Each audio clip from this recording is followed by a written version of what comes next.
सुधा मारपीट कर घरेलू हिंसा को लेकर, तो हमारा अनुभव यही हुआ है कि जो भी निचोड़ हमारा है कि एक दूषण है दहेज का, उससे लेकर उसका स्वरूप बदल गया है अभी। हाँ, पहले ऐसा था कि लड़की को दूध पीती करते थे, अभी घर में ही लड़की को गिरा देते हैं। हाँ, लड़की चाहिए ही नहीं। तो इससे पता चलता है कि डाउरी का व्याप कितना बड़ा है, और जो लेने का है उसका स्वरूप भी मांगने का जो है उसका स्वरूप भी ऐसा ही है कि भाई आपके दामाद है तो उसको नौकरी नहीं है, नौकरी लगवा दो, नौकरी में 5 लाख रुपया चाहिए, वो आपकी बेटी के लिए ही है।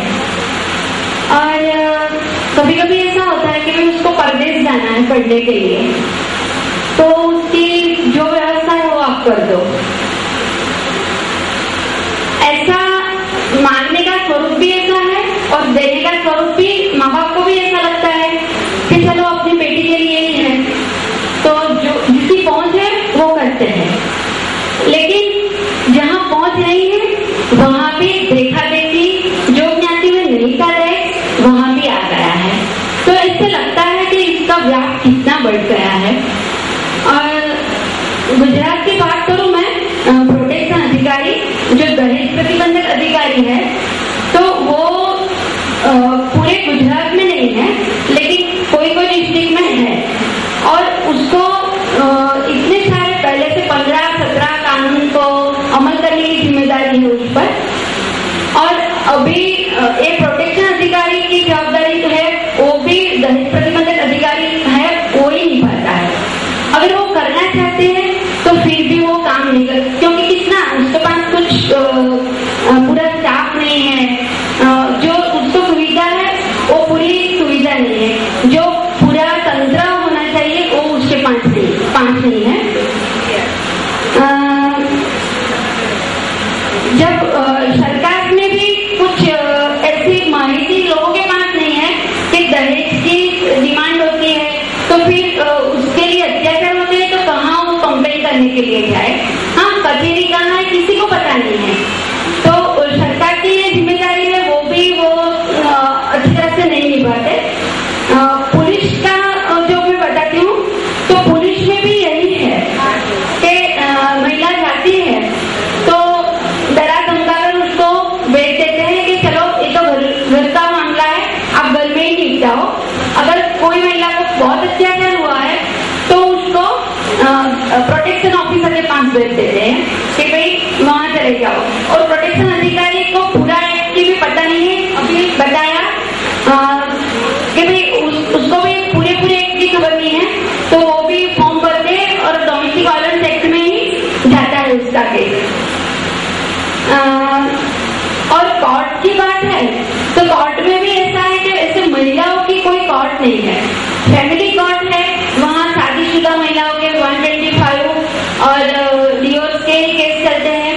और जो ये दहेज का केस होता है वो फौजदारी गुना होता है, तो वो डिस्ट्रिक्ट जज जुडिशियल मजिस्ट्रेट के पास होता है, और वहाँ पहले से हजारों केस पेंडिंग में है।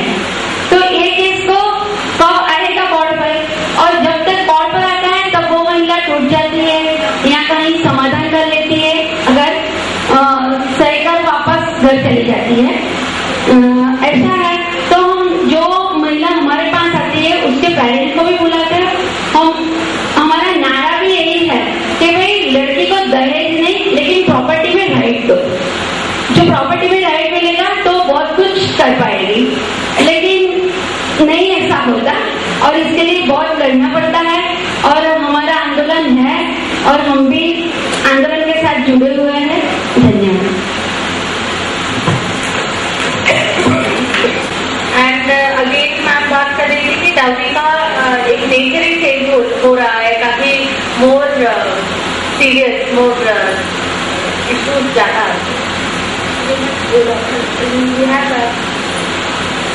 मंजू क्या बोला?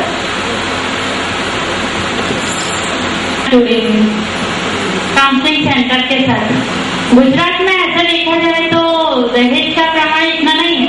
हमारे गुजरात में एक कहावत है, कंकु और कन्या, कि खाली तुम सिंदूर भर दो और कन्या को ले जाओ, बस ये कहावत प्रचलित है। तो उसमें ऐसा होता है कि ज्यादा इतना दहेज की तरह नहीं मांगते, और ससुराल वाले कुछ मांगते नहीं है, मगर लड़की वाले खुद अपने आप से देते हैं। तो इसमें से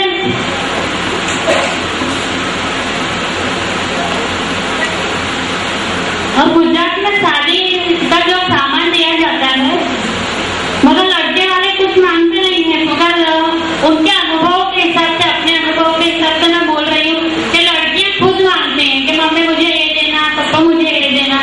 तो लड़कियां अपने हिसाब से ही मांगती है, क्योंकि उनको ऐसा लगता है कि एक बार जितना मांगा जाए वो सही है, फिर कोई तो प्रॉपर्टी में हिस्सा तो कोई देगा नहीं।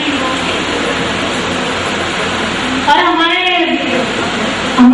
दर्ज किए हुए केसों के हिसाब से 1100 केस दर्ज हुए, उसमें से 75% केस घरेलू हिंसा के दर्ज हुए हैं।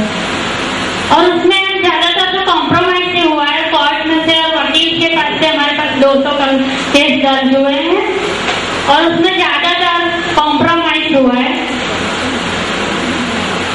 और हमारे यहाँ प्रोटेक्शन अधिकारी है, उनके हिसाब से एक साल में 175 केस घरेलू हिंसा के दर्ज हुए।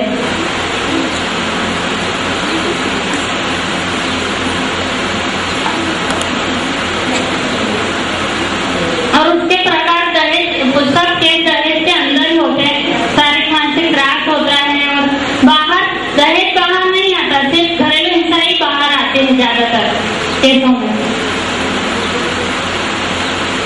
और हमारे यहाँ अभी हमने कैंपेन किया था, एक लड़की को जला दिया गया था और उसने बयान गलत दिया था।